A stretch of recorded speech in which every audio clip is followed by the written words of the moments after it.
کہ جو چور خور ہے اس کے لیے جنت کے راستے بند ہو گئے ہیں. اب یہ کیسی جنت ہے جو ہم یہاں بنا لیتے ہیں اپنے لیے چور خوری کے ذریعے، جس پر آئندہ آئندہ مرنے کے بعد کی جنت حرام ہو جاتی ہے. اتنی معمولی بات نہیں جتنا لوگ سمجھتے ہیں کہ چھوٹی سی بڑی کوئی بات نہیں.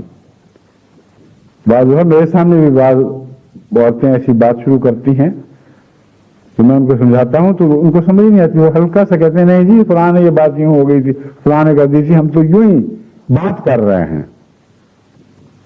وہ یوں ہی بات جو ہے وہ بہت بڑی بات ہے، بہت بری بات ہے، ایسی ہے جو تمہاری عاقبت کو تباہ کر سکتی ہے. حضرت صلی اللہ علیہ وسلم نے ایک موقع پر فرمایا کہ دو چھوٹے چھوٹے لوتھڑے ہی تو ہیں، انہیں سے جہنم بھی بن جاتی ہے اور جہنم بھی بن جاتی ہے. زبان کی لفظ سے، ایک لفظ سے انسان جنت سے جہنم میں جا پڑتا ہے، اور ایک موقع پر زبان سنبھل جائے تو وہی اس کی جہنم کو جنت بھی بنا سکتی ہے. یہ تو ایسا بدبخت گناہ ہے جس کے چسکے بڑے آرام سے بے وجہ لیے جاتے ہیں. مجالس کو سنوارنے کے لیے اپنی طرف سے ایسی باتیں کی جاتی ہیں جن کے بغیر مجالس زیادہ بہتر ہوتی ہے.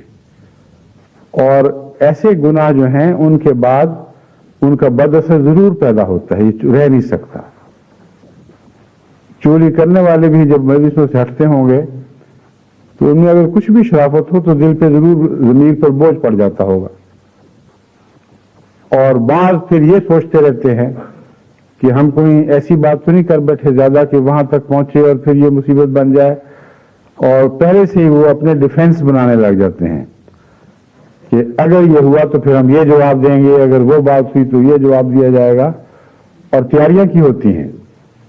یہ اس سے پتہ چلتا ہے کہ بعض دفعہ جب پوچھا جاتا ہے آپ نے یہ بات کی تھی تو اچانک نہیں، پہلے سے جواب تیار ہوتا ہے. صاف پتہ چلتا ہے کہ اس شخص نے بات کرنے کے بعد سوچ لیا تھا کہ ہوئی ہے بے وقوفی کچھ ہو گئی ہے، جتنی کرنی تھی اس پہ زیادہ بے احتیاطی ہوئی ہے، تو اپنا ڈیفنس تیار رکھا ہوا تھا.